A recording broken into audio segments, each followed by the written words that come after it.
this is really hard for me. This is the first time that I have seen the inmate since this all happened. I never really knew him. The only time I ever did see him was when I was at the park with my granddaughter with a friend of mine, and he approached me, literally approached me and smiled in my face. And this was, he hadn't been arrested yet. And I couldn't understand why he did that, because I didn't even know that he knew that I was his mother. Then I realized, who he was, and it literally got me so scared and nervous that day I almost threw up, because I realized who that person was.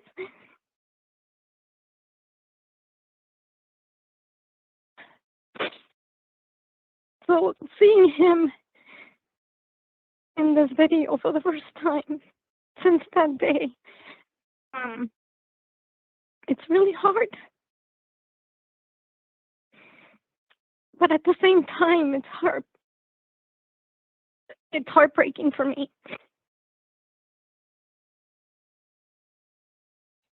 You just heard from the mother of the victim, from the man who he stabbed, who he nearly murdered. He is lucky to have gotten away with just a 10-year sentence for just a first-degree assault charge, because this could have easily have been a murder charge.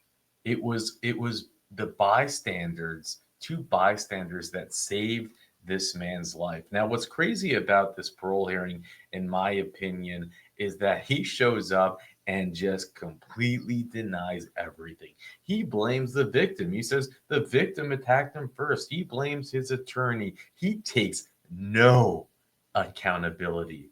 And as you heard here from Mom, he even approached her in a park and smiled at her, taking pleasure in what he had done to her son.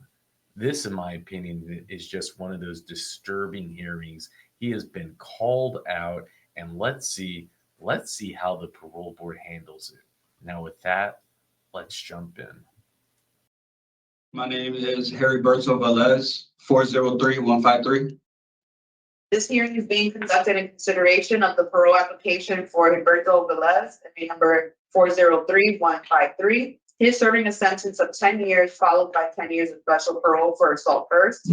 As of today, records reflect the parole eligibility date of June 11, 2025.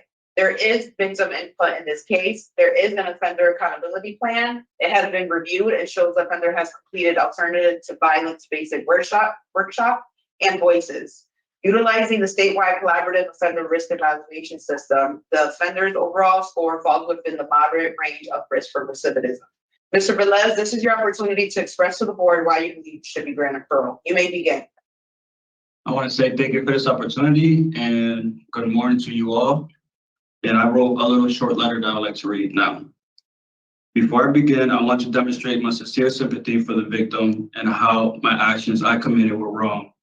I am truly sorry, and I can't imagine what post-traumatic stress experiences you go through to my emotional choices I took on October 30th, 2016. As the years went on, I couldn't forgive myself, because even when I tried to, all the agonizing pain and sufferings and others around you went through would be an unforgettable tainted image in my heart and mind. For even with his forgiveness, Alvin, it will be uneasy for me as I be discriminability to the Board of Parole. I know my charges can be a hard pill to take, but I ask you all to stand before me today to judge me for the person I am now, not then. I am remorseful, not only justify my actions for what I did wrong, but what I should have done right. That could and will be avoided in future consequences. I have spent just several years replaying the same night in my head, thinking what I could have done differently, only to take full accountability for my rigorous act of tyranny. My time I have been incarcerated has affected my behavior skills and where I deport myself in a code of integrity. For example, I am an advocate for my siblings, especially for my fellow inmates. Whenever they see someone to talk to, I'm there. I'm actively working hard to get my life back on track for success. I utilize all my programs and they offer here at Call Robinson's. To name a few, I completed several programs to show for like AVP, as you mentioned, voices, and fatherhood. Along the way, I enrolled in school and met great teachers who helped me push my motivation to change, not only because I need to, but because I want to see my children again. I have seen a lot of people come and go. I say this because it impacted me. I could have easily spent the rest of my life behind bars. I was and still am when I think about my harsh reality. I took this time to relate to others in the same situations, it be in programs or in facilities, to see where I went wrong. And I understand I should look for help to see if my actions were the right choice and not let my emotions get the best of me. I methodically plan to continue to be an outstanding role model to my peers, regardless of the verdict today. And I have been cited any tickets for over 6 years. Without using much words, I take full responsibilities for my actions. And not only am I sorry, I am going to make sure for a fact that I won't let my anger or my feelings get the best of me to put me in this outcome I am today. I'm gonna ask you not only to see me by me telling you I changed for the better, but to use me for an example that with the second chance, all the programs from DOC did in fact work, and that I will never go through this road again. As a lesson learned, I will fail and get back up on my feet. I am more now ready to keep moving forward. I want to say thank you for the opportunity, for letting me read my letter. Thank you, sir. We appreciate your putting those thoughts on paper and reading that to us. So what's going to happen today is that we're going to take turns asking questions. And then after that, we're going to hear from the Office of Victim Services, and then we'll deliberate, and then we'll give you our answer today. Okay? Okay. And I'm going to start asking the questions today. Okay. So on the day of the assault, had you been drinking? It sounds like there was a party going on. Were you drinking leading up to this? Yeah, it was a party, and there was alcohol involved and different other types of drugs. And it was supposed to be a good party, family party. It would happen at my aunt's house, and it just went way too far. The drinking and the drugs. And that's Do the you think- problem. You think you were intoxicated and high? Would you say that you were intoxicated and high at that time? I would say I was drunk. Yes, very drunk. So just try to explain to us, I heard your remorse and, you've thought about this and I appreciate all that. Mhm. Explain to us, why at that time, what was going on in your mind? You felt you had to stab the victim. Seemed like he was leaving, right?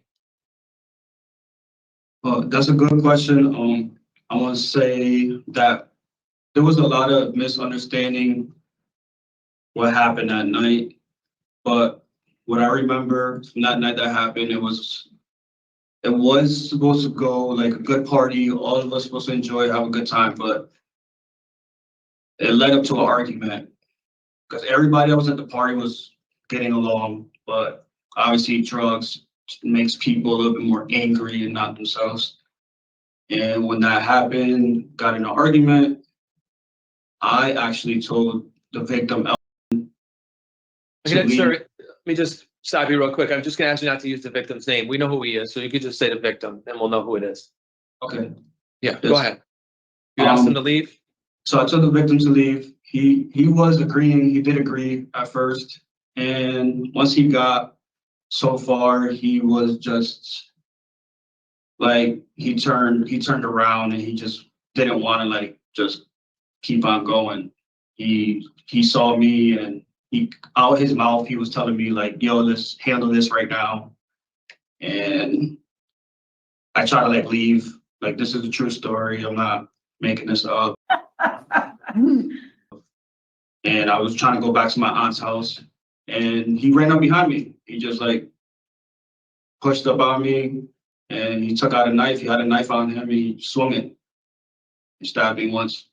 And then after that, I had no other choice but to defend myself. So did you ever get treatment for a stab wound?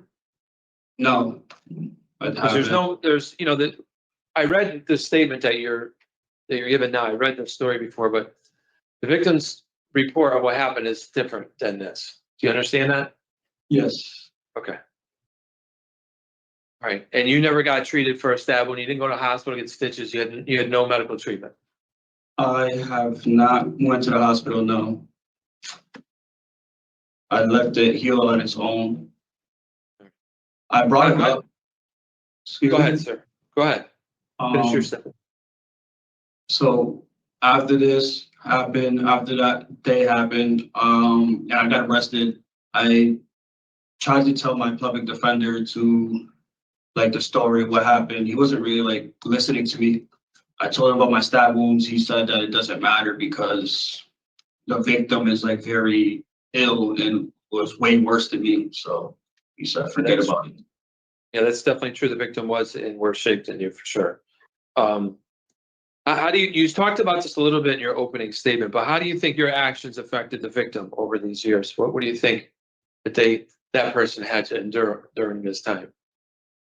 I believe that's a good question to that you asked. I believe he is going through a lot. I know he's been through some pain, and I know he's going through a lot, and it's hard for him to forgive. And if I was in the same shoes as him, I believe that like it'll be hard for me to forgive somebody like that. But for me today, like I know that to move on and to move forward, you have to forgive others, even if it's a step, just a step. And I know I changed, and I hope he could forgive me for what I did that thing. Okay. I read you completed the alternatives to violence. You mentioned that also. Can you just tell us some of the things that you learned in that program? Yes, sir. AVP was a 48-hour course. It was Friday to Sunday. It was like 8 hours a day. I liked the program a lot. It had to do with a lot of group of activities. The group helped me like realize where my pain and my suffering like was coming from. I had a lot of anger, and they helped me like realize where my triggers were and how to handle my triggers, and like where did they come from and how to like make them feel, how to control it a little bit better. And that's what I remember because it was a long time ago. It was 2017. Yeah. It's a while ago. Okay. We're gonna move on to the drugs and alcohol again. So you have a drug and alcohol score of 4 in DOC. Do you know that? No, yeah, because I think it's because I signed up for NA. I was trying to like volunteer to. Well, probably too, because you were intoxicated when the crime committed. I mean, that's going to factor into it. But a 5 is the highest you can have. You're almost at the highest one, but you haven't completed like a substance abuse program, a tier program, whether it's for alcohol or drugs, as far as I can tell. It looks like you have that listed on your OEP. Have you done AA or anything else? Nah, I was signed up. No, I haven't done any programs for addiction for drugs or alcohol. I haven't, but I signed up last year for NA just because I wanted to volunteer. Before that, my score was a 2. I asked the counselor, the teacher, the program lady, if my score will go up, and she said it will not affect any of my scores. And that's why I signed up for NA. I wanted to do that just so I could be active, so I could be like busy, so I can take advantage of all the programs. Well, I mean, I think you definitely should address. I mean, you're claiming you're intoxicated when this happened, so alcohol is involved in a violent crime. You need to definitely address that part of this whole puzzle. You know what I mean?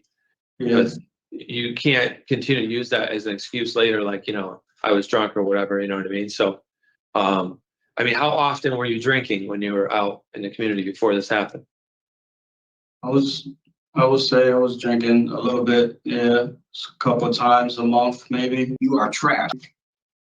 I was young, didn't really know like what to do and have responsibilities. I didn't take life serious. You think you have a problem with alcohol and drugs? I would not have no problems. I have no habits.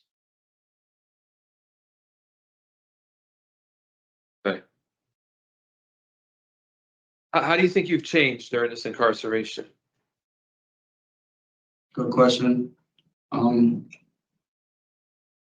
I learned a lot about myself. I learned that what I had in store to me was a lot of suffering, a lot of pain, and anger for my life growing up with my dad and my aunt and what happened when I was younger. But now I know like I can't keep holding that and keep making excuses. I gotta like handle my responsibilities and be stronger. And now I move in a code of integrity and righteousness. I want to be better and be a role model to my kids and help others. And I always help others when I can, all the time. Like I like it. It makes me feel good. And no matter what happens, like I'm still gonna keep doing what I am doing today. All right. You mentioned anger in your answer and a couple of times before this.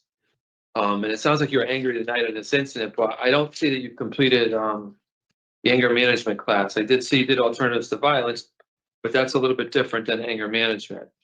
Have you ever tried to sign up for that? Yes. I came here from McDougal. I completed programs. I have one program left, and it was anger and management. They wouldn't give me the program. They said I had too much time left. I came here to call Robinson 2 years ago. I asked the counselor if I have any programs to do left, like any programs to do. He said I was completed for all my programs. Yeah, I know. I don't see it on your OAP, but that doesn't mean that you don't have an anger problem. You've mentioned it several times, and there was a lot of anger involved in this crime. Mhm. So it definitely still needs to get addressed one way or another, regardless if it's on your OAP. So you have to advocate for yourself to your counselor and say the things that you're telling us that, you have underlying anger in your life that from your childhood, whatever, and explain what's going on. And you could benefit from being in a program like that, so you have the tools to be able to handle yourself when those anger feelings arise again. You're out, you know what I mean? So it doesn't you don't result in this and back here again, No, yeah, you definitely had a good point. I should have told him. I don't know. That's why after I asked him, he said he didn't say anything about the program about anger management, so I signed up for fatherhood instead. Yeah, that's good. All those programs are good. The more you can get, the better. But they're different, different issues, Yeah, different issues. Yeah, you're right. I read that you want to work in a barbershop when you're released. And then I did see a letter of an offer of employment, not from the barbershop, but from an automobile dissembler job. Yes. Okay, so just talk about what you plan to do for work when you get out, because there's two different things here. I just wonder what do you think is more realistic? Are you going to start with one and then work into the other? Well, the barber job is my main goal. I love barbering. I'm the barber job now. I got the barber job here now. I'm really good at it. Everybody tells me I'm good at it. Okay. I've been doing it for like 2.5 years now. I always wanted to do it. And my good friend that you see that gave me the job request, he opened his own company and he is very successful so far with his company that he opened. And he said I could work with him if I need any help as soon as I get out. But I gotta figure out my schedule as soon as I get out. When I do have the chance, is to go to school and find a part-time job. Okay. So I read that you were approved for a halfway house, and then it sounded like you withdrew from this hearing, but then withdrew your withdrawal. So you're here today. What's going on with the halfway house situation with DOC? Have you heard anything? Nothing yet. All I know is I got approved on October 11th. It's been 4.5 months now. Yeah. I don't know how that works. I think they're waiting for something for parole, maybe. I think. I know. I'm not sure. There's got to be an opening. There's a lot of people that need to, so they have to have a slot for sure. But looks like your end of sentence is is less than a year away from now. Yeah, I would definitely will like to go to halfway house. I think it'll be definitely a good spot for me to get back started to adapt to the real world. It's been a long time since I've been in here and since I've been outside. I don't have people like that, like family, and I'm still removed. I learned to be independent, and don't stop my growth. I will still do what I have to do on my own.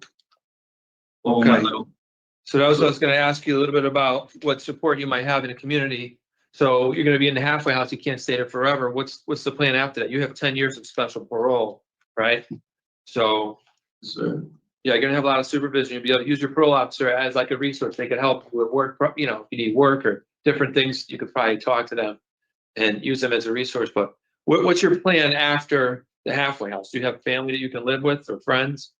yes, I have a friend that she's been there for me for most of my incarceration. She's very reliable. She's a good friend. We talk a lot. I have my brother who's also he is my role model pretty much now. He does very good. He's been working hard 5 years now. I look up to him. And I also have my good friend that you've seen on the job site, LLC. Yes. Yes. Michael Hill. He is also my very good friend. And if anything comes about me leaving the halfway house and living situations, I have them. All right, Mr. Velez, those are all the questions I had. I'm going to turn it over to my colleague, member Zapo Sasu, and she's going to ask you a couple questions, okay? Good. Thank you. You're welcome. Good morning, Mr. Velez. I Good morning. think that we all realize as we're sitting here that you could have been incarcerated on a much more serious charge of attempted murder. And the assault one is going to allow you to actually come out into the community at some point and be productive, hopefully.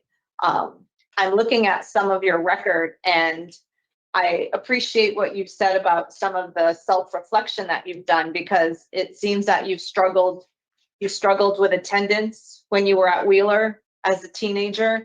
You've struggled with community release. And I am concerned about the lack of a addiction program, because you yourself had said that you've had blackout situations and you were discharged at one point and you had a urine that showed cocaine, and then you had some failures to report. So my concern is, what is the actual level of maturity that you've achieved inside? Because none of this is indicative of someone who is an upstanding member of the community. You have 2 kids. You're the sole parent at this point, it appears, and I give you credit for that. That's a lot, but you've been in for the majority of their younger years. I see who you were. Who are you going to be when you come out? I think you need to give us a little bit about who you are today. Not just don't repeat what you've already said, but you're 30 years old, right? Yeah. This has been a lot in terms of this last decade for you on a lot of fronts. It's been a lot for your kids. This was a very ugly crime. And if it wasn't for 2 good Samaritans, that person, the victim, would be dead right now. So I'm not that impressed with the actions of people who were at that party, some of whom are your relatives. Who are you today, and how are you going to improve your community and make sure that your kids are happy, secure, and productive as well as they move forward?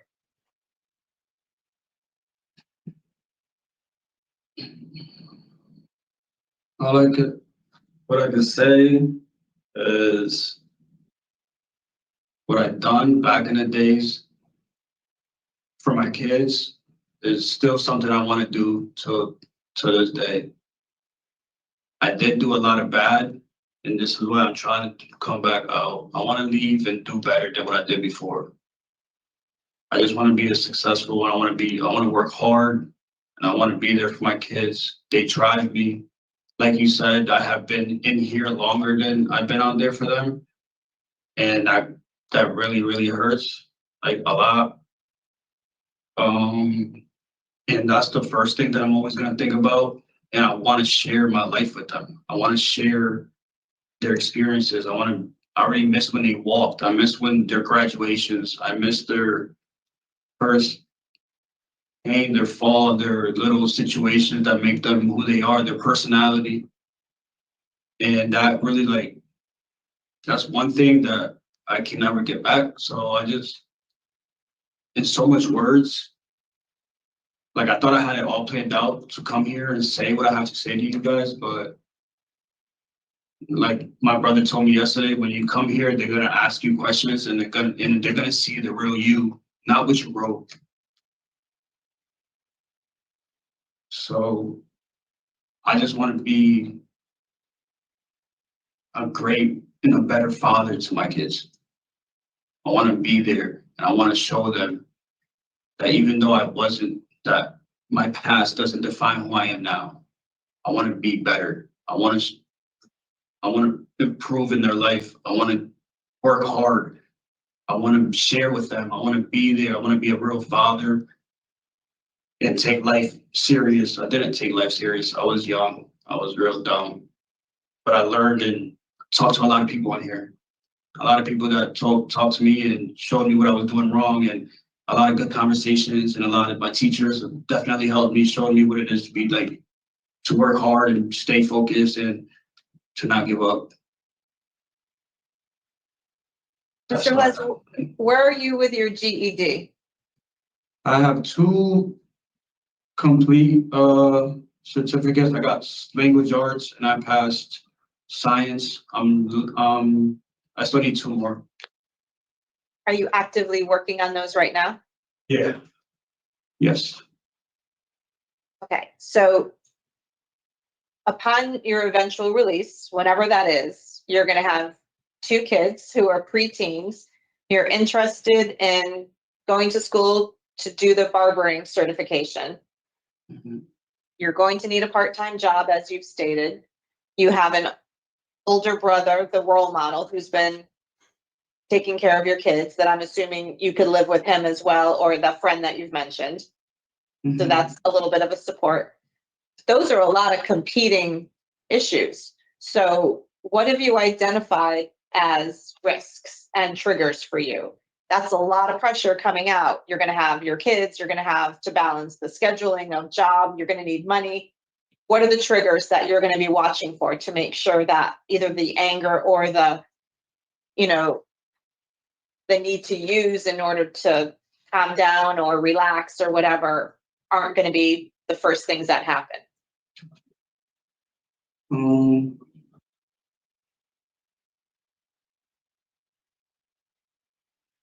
The first thing I learned here is patience, and it's like self-talk, self-improvement. I learned that if I talk to myself, calm myself down, it always works. Never give up is definitely one.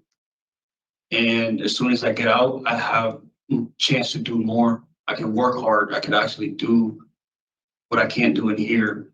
I only send out a couple of dollars, but I always do, and I always try to help. But when I go home, I feel better. I'll feel like more of a man because I'm handling my responsibilities.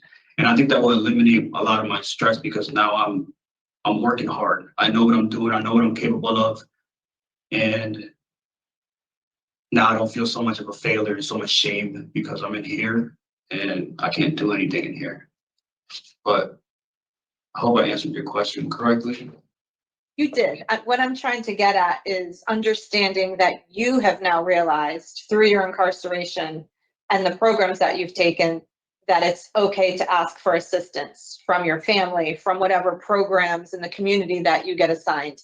And frankly, as the chairman pointed out, you have 10 years of special parole. So you're going to have somebody that is going to be monitoring you until you're over 40, most likely. That's a lot.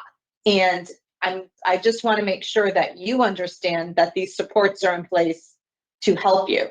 And so my final question to you will be, how do you see that relationship with your parole officer? How do you envision using that person to help you?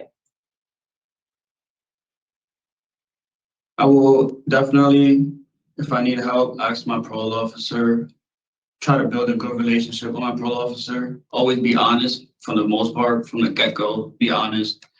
If I'm struggling, tell my parole officer what I'm struggling with, and if they can help me figure it out or put me in any program or help me find a job or anything that could potentially get me back in here, because I don't want to come back. But most of all, just be honest with my parole officer and follow the rules, to be righteous, to do the right thing most of the time. All the time, I mean, sorry.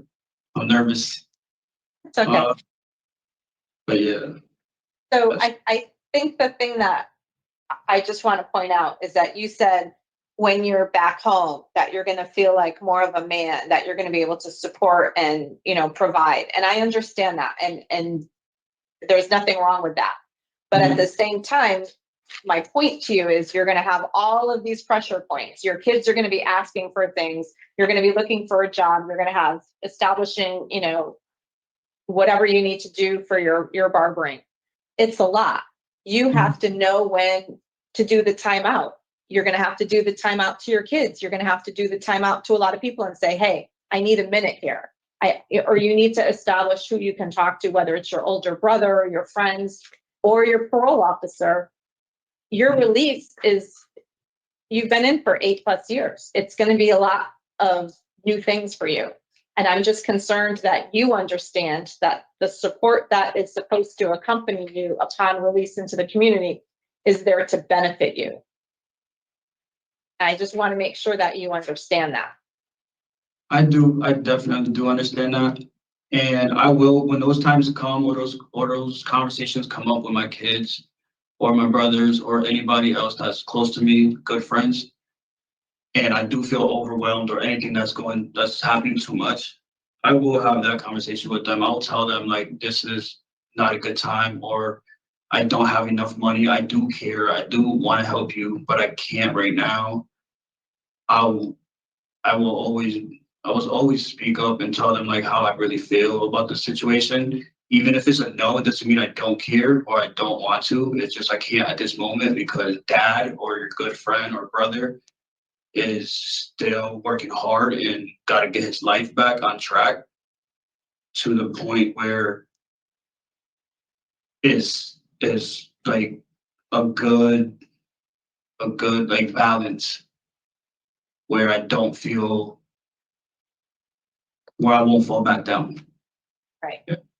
And I know that you don't think that you have formed any addiction habits, but I do think as you ponder your release plan, you really should think about relapse recovery and prevention as well, because it's everywhere. It doesn't matter which halfway house or which friend's house or which community you end up in, it's everywhere. And so that's just another thing for you to put on the list of how am I going to deal with this if I'm at my uncle's house, I'm at a friend's house, I'm in the community and I see so-and-so and they say, hey, let's go do this. It's out there. And I think that you can't be arrogant enough to think that it's not going to find you.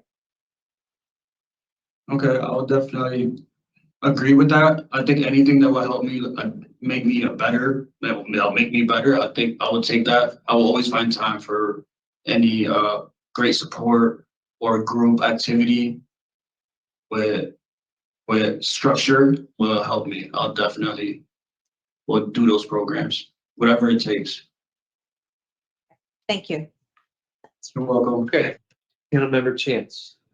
Yeah, so Mr. Velez, I want to go back and touch on two things. Mhm. Now, sometime between 2015 and 2016, you were diagnosed with an alcohol and cocaine addiction. And while I know, and you received a Pruno ticket in May of 2020. So I just wanna, follow up with you and say to you that, you may not think that alcohol or substance abuse is a problem for you now, but because you said it played a huge role in why you're serving this lengthy sentence, it behoves you to seek a program, even if it's just an educational program, to help you understand why you were under the influence and committed this offense. And so it's food for thought for you. And the other thing is, I heard you say that, once you're back in the community, you're going to be a man and, you know what you have to do. But Mr. Velez, you're growing up and learning to be a man who is learning to take responsibility for things that he has done in his past and prepare on how to avoid that. So you're becoming a man where you are. You will just have to put your money where your mouth is when you go in the community to follow up with all the positive things that you say you're learning. You get what I'm saying? You don't have to be in the community to say that you've become a man. You're becoming one where you are right now. I understand. And obviously, yeah, that's important to you. And it's important to your older brothers who have assisted you in the past. One last question. Do you think you have a problem with anger?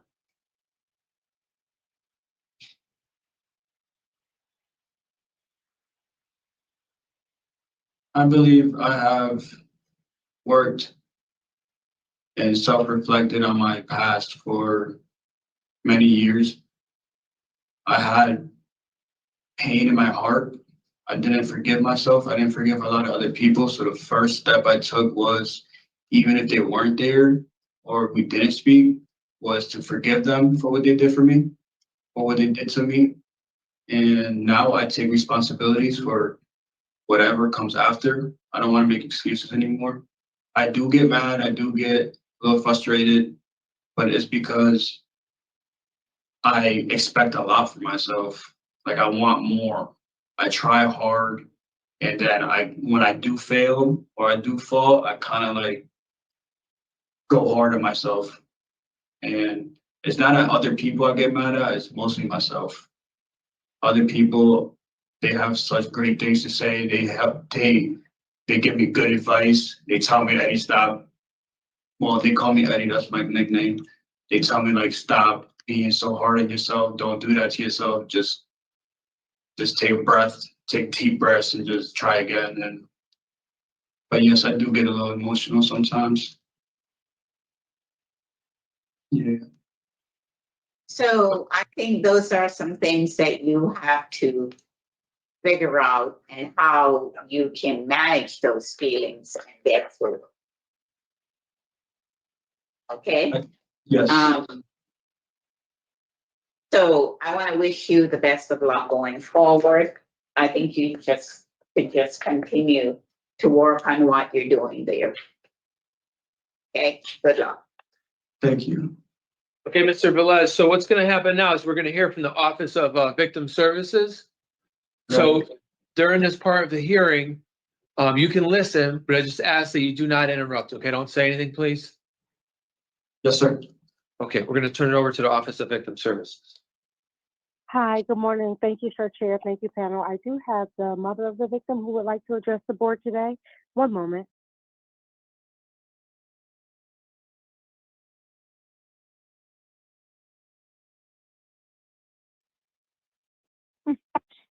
Thank you. You may begin with your statement. Am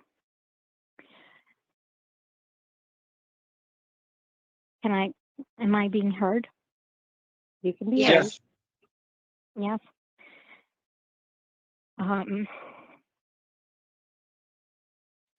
Good day to all of you.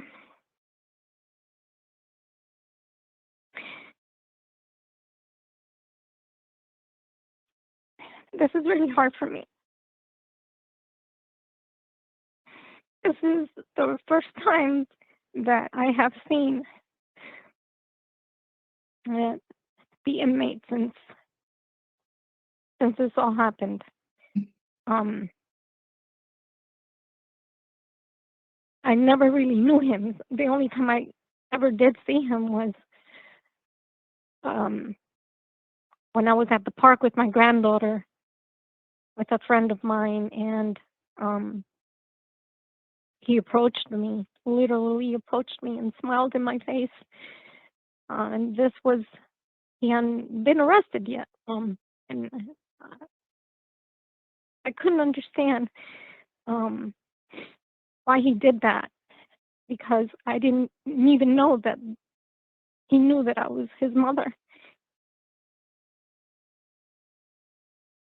Then I realized, who he was, and it literally got me so scared and nervous that day I almost threw up, because I realized who that person was.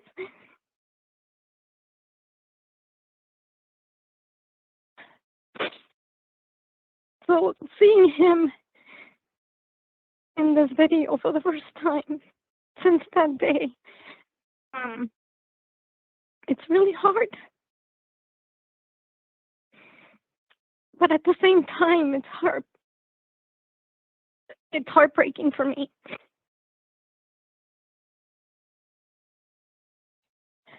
I see him, he's young, he's a father.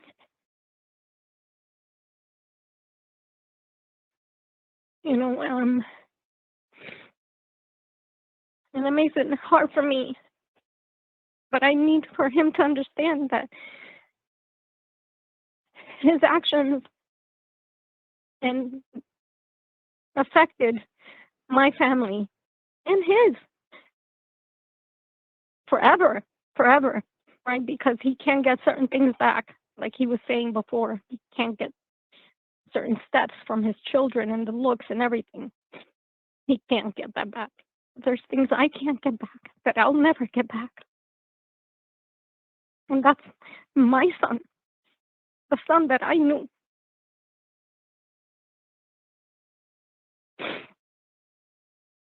I'm just gonna, at this point, read the rest of my statement because I don't want to get away from my statement.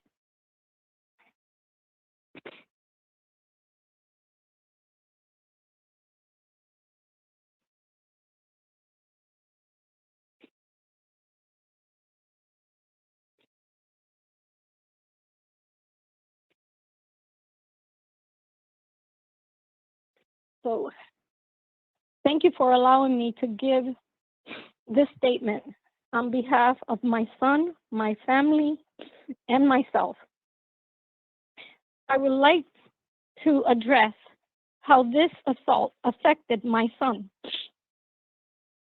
My son has been left with horrible, debilitating disorders such as mental illness that impact his life, ability to feel safe in public. My son no longer the person we once knew, nor will he ever be. He has been declared disabled by the court. Therefore, he has not been able to fully take care of himself on his own, which has left us as a family always making sure that he's taken care of emotionally, physically, and financially. As his mother, I can only pray that my son overcomes this one day. As for the inmate, I'm hoping that he feels some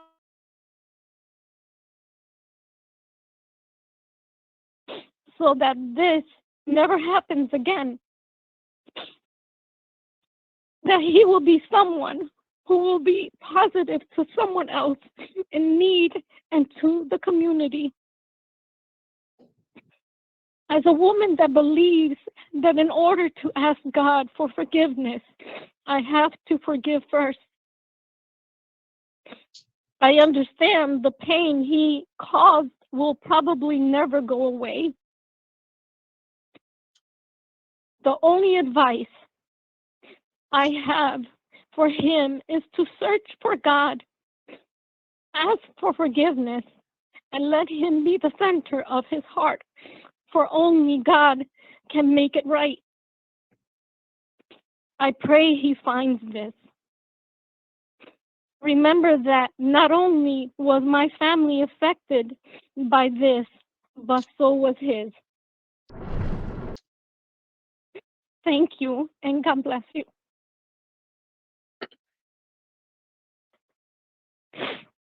Thank you so very much for your Thank you very much for your statement. You're welcome. Please continue to view. Board members, thank you. Thank you. Okay, Mr. Velez, what's going to happen now is we're going to deliberate. So we're going to talk amongst ourselves about your case, and then we're going to give you a decision, okay? You can listen, but same thing, please don't interrupt, okay? Thank you. Yes, sir. Okay, so Mr. Velez is 30 years old. He's heard an assault first charge from a very serious violent assault. You know, he sounds pretty good today. He's talked about some positive program he's completed and the positive things he wants to do when he's out in the community. He's been approved for a halfway house. His pro eligibility date though is in June, and it looks like his NSNS is less than a year away, according to my documents. So he's accumulated 3 disciplinary reports while he's been incarcerated, but it's been some time since those have happened. So he appears to be doing well. You know, my concerns with this are, you know, his account of what happened is very different than what the victim's is. Although he does express remorse and sorrow for what happened, you know, that concerns me. In addition to that, you know, he does have a DOC, drug and alcohol score of 4. He was intoxicated, admittedly, by himself when this took place. There's other information in here about other substance abuse. He hasn't taken an addiction services program, although it's on his OAP.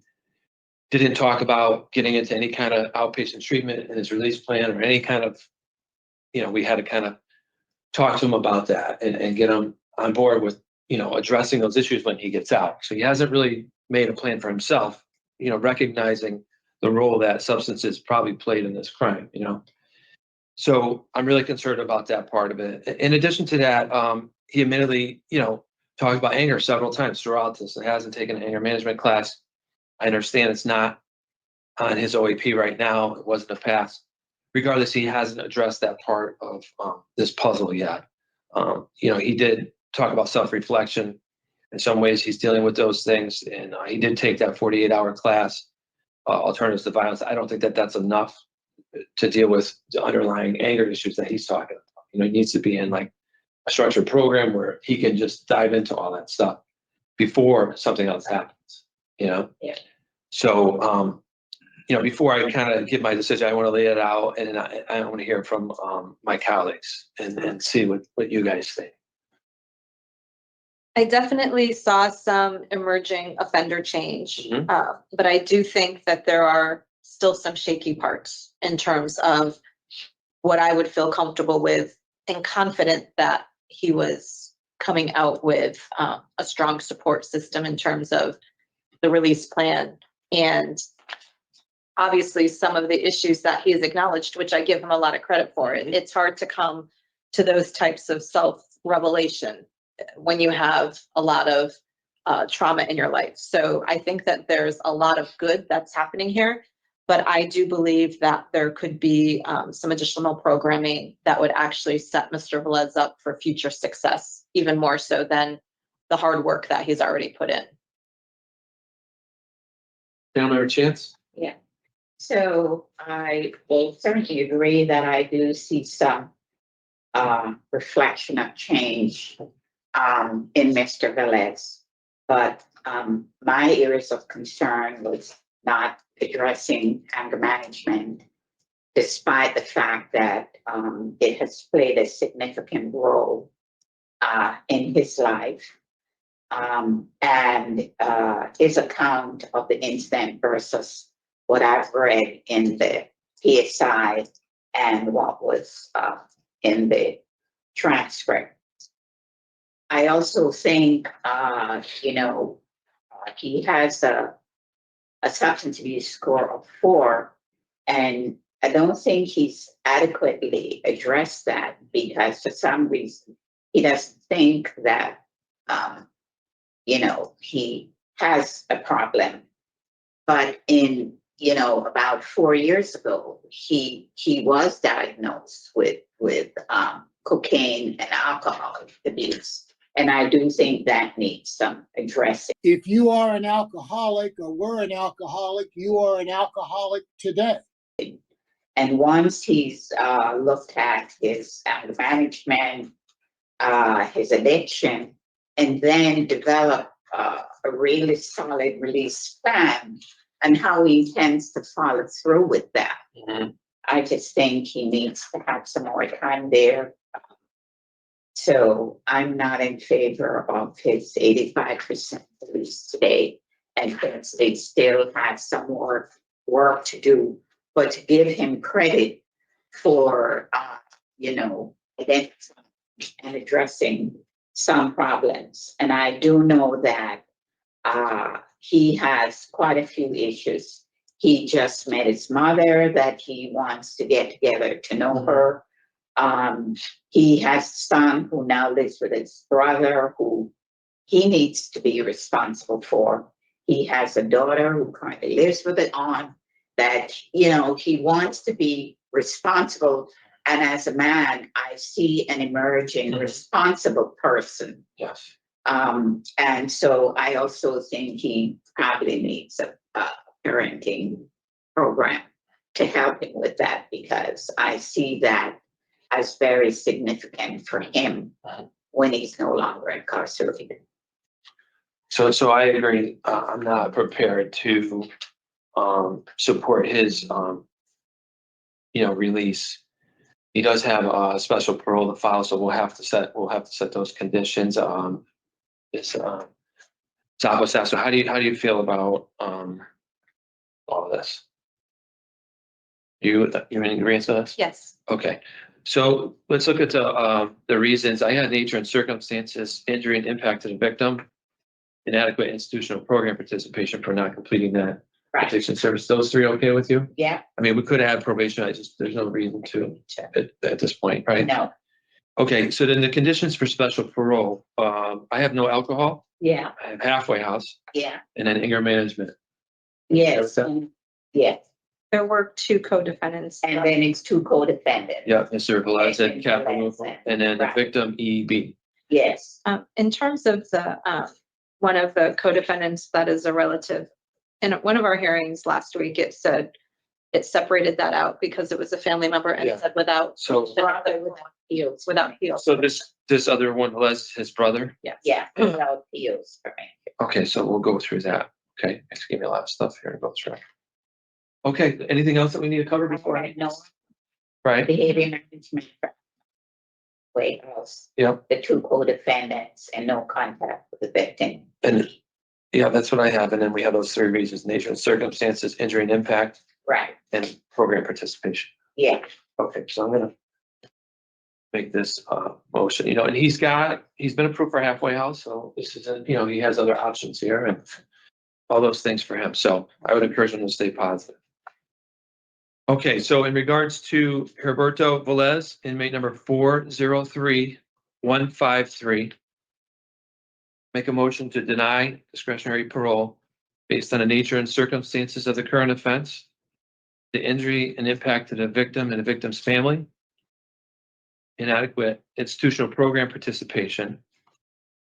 In addition, I'm going to set the special parole conditions as no alcohol consumption, halfway house placement, community-based behavior treatment for anger management, no contact with the victim EB, no contact with his co-defendant Edwin Velez without the parole officer's permission, and no contact with the co-defendant Christopher Capilupo. Do I have a second? Second. All in favor? Aye. Okay, Mr. Velez, you understand what happened? Yes. I got denied parole. Yeah, it's not, I know it's not what you wanted to hear, but you still have a little bit more work to do. I would encourage you to take advantage of the little bit of time you have left and try to address some of these issues that you heard us talking about, okay? You don't have a lot of time left here. So, you know, you got your proof for a halfway house and you have less than a year for your release date, so. All right, good luck to you. Thank you. You're welcome. This concludes the hearing for Heriberto. They denied, and you might be wondering why they deny here and they don't deny there, and really it's because he's under 10 years special parole. So sometimes we get the flat sentence where there is no special parole, and then they make the excuse, they talk themselves into paroling, and they're like, well, we want him under some supervision. In this case, he's got his 10-year sentence, which he seems to have served fully, and then he has his 10-year special parole where he gets his halfway house and his whatnots. But it's like, just talk about a guy in denial. I mean, he literally shows up all these years later and he says, he attacked me, he stabbed me. And meanwhile, like, well, do you have any puncture wounds? No. Do you have any, no? And it's like, well, it's just not believable. And some of you might say, well, it is possible. Maybe he was attacked and he just defended himself. But you just don't, you might, how about this? Let's pretend that did happen. Why would he say he got stabbed if he had no marks? It's like he's adding a whole nother layer of the lie. And then remember, he walked up to that person's mother in a park. She had no idea who he was, and he grinned at her. It takes a whole different level of evil. And we don't have information. We don't know how, what type of permanent. It sounds like there's been some serious long life damage, not just emotional but physical. Sounds like he was nearly killed. We just don't have any additional information on this crime. Lady Holly, pulled out different things on his docket that he has. You can see here he has his assault, where date of sentence was 2018, maximum release date 1/26/2026, which is when he will get released. The original offense date was 6/17/2014. He wasn't arrested until about 3 months later. So he had all that time being out. Why it took so long to arrest him, who knows? Then he has his other charges. He has sale of a narcotic. So he was dealing. He got 6 years suspended after 15 months. So he got kind of a slap on the wrist. He had his violation and probation, but Holly says no outcome, probably because he was arrested. This is that. This is his main charge. And Holly found an article, which I did read. It has the wrong, it fits the age, but the first name is wrong, but same last name. And it basically, all it does is talk about it. 2 people were arrested in connection with an October stabbing. To me, it does seem like it probably is the same crime. But they don't include anything anyways. It just says that it initially was charged with attempted murder, which would make sense. This is how they do things. They start with a big charge, and then they say, you know what, let's just do a plea deal. And that's what they did in this case. I don't have really much else to add, except that you can see people. I think it's helpful to see the parole hearings where there are those that do put in, who do, instead of, what's the saying? Don't serve time, let time serve. No, don't let time serve you. What is this saying? What is the saying about serving time? Don't serve time. Let me see if a quick Google search. Oh man. Don't just serve the time in jail. Let the time in jail serve you. Google worked. Thank you, Google. So don't just serve the time in jail. Let the time in jail serve you. And this guy just didn't. And you just don't feel it. He's going to get out in a year and he's going to be right back. We'll see him in the parole revocation hearing. We have a playlist for it. It's called The Return of, And I think we will see him. I mean, the guy's in denial about everything. And you cannot be in denial about everything and view yourself as the victim and then get out and be successful. It was the story that mom said that really sold me on it. The idea that he walked up to her and smiled. That was all I needed. That sealed that was the bow on the package to know that this guy is a bad dude, in my opinion. And with that, I'll let you go.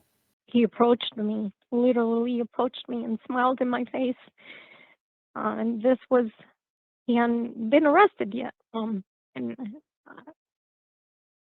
I couldn't understand why he did that, because I didn't even know that he knew that I was his mother. Then I realized, who he was, and it literally got me so scared and nervous that that day I almost threw up because I realized who that person was.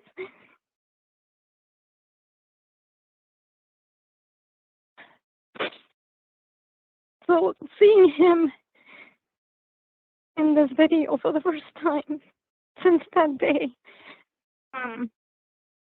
it's really hard. But at the same time, it's heartbreaking for me